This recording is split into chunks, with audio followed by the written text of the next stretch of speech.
Hello everybody, this is Jurassic Adventures back with another review, and this one is going to be the Hammond Collection Robert Muldoon figure. I was very excited to get this figure in hands because I really love Robert Muldoon's character in Jurassic Park, and I think this Hammond Collection version may be really great. This figure is starting to pop up in Target. I got this one at Target for $15, and it's all about just hunting for it now. So, you know, they're coming out and you should be able to find them in stores pretty soon, so happy hunting.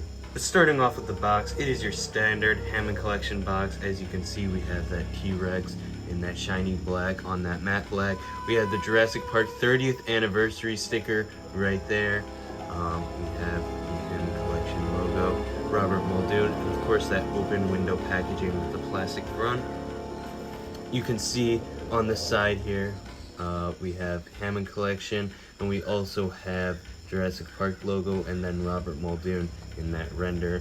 And we have on the back another render of Muldoon. This time he is crouched over in that position he is seen in Jurassic Park in like the clever girl scene. And you can see that, you know, you have that brief description if you want to read that right there. You can pause the video for that if you like. But with all that done, we can finally unbox this figure.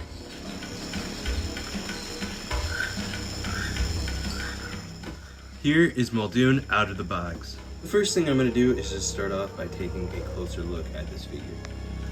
You can see right away that this Muldoon figure is very similar to the Amber Collection one, almost identical actually. You can see he has the same head sculpt, the same hat, and the same sort of, you know, facial paint and, you know, stubble sort of looking paint applications on his face. You can see that his shirt is an updated, more khaki or lighter, you know, very pale green coloration as opposed to the blue Legacy Collection one, and that is the same as the Amber Collection version. And you can also see that his vest is a separate piece from his clothing. Inside of his vest, you can see that he has the ID printed on there, which is a really nice detail. He has his belt that is all painted up. Even the belt buckle is painted, and then he has his boots, his socks, and then even that holster he has on the back of his belt is painted in there. Both of his bracelet and his watch are painted, and his watch face even has a paint application. So really nice paint and detail on this guy. Going into articulation, you can see that his head is on a ball joint and can move all around, up and down, left and right, and, you know, all sorts. Tons of good movement there with that ball joint. Arms can go out, back, and then out like that. Forearms at the elbow can go forward, back, and then also they swivel there. The hands can twist all around, and then they also have a little joint there for a bit more customizability. I do wish his hand that has the, you know, shooting pose was, you know, had the joint facing the other way so you can get it into a better shooting pose, but that's still okay. It still handles much better with that wrist articulation, the gun, than the previous Legacy version. And then down here you can see that at the hips his legs go forward. It can go a little bit backwards, although it goes kind of outwards, and then his legs can go out as well. You got those double knee joints right here that bend like that, and then you also have that ankle joint that can move around as well and go forward and backwards. Muldoon also has an alternate look. If you pop this head off, you can put on the alternate head, which just has him without his hat, and he looks a little bit more shocked in this. The eyes look a little bit creepy and demented, but still a nice feature to have. Similarly to the head, the hands also can pop right off, and then you can put on a more neutral posed set if you were so pleased. Just like that.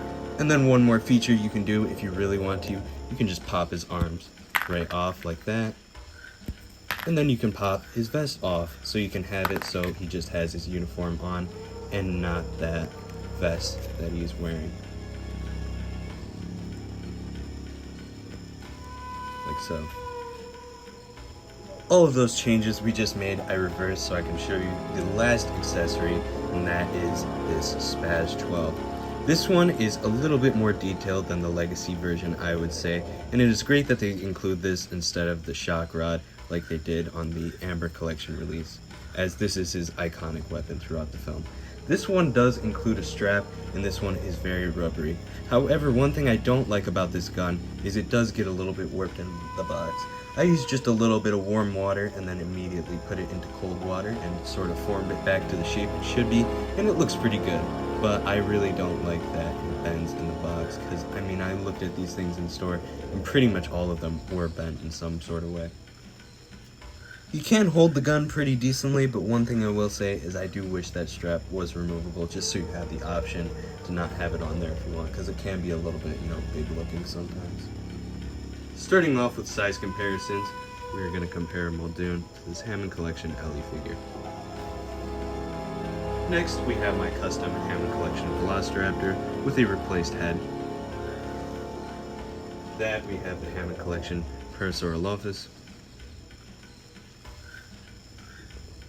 Here he is next to the Mega Destroyer's Gigantosaurus. And then lastly, next to my custom Hammond Collection T-Rex.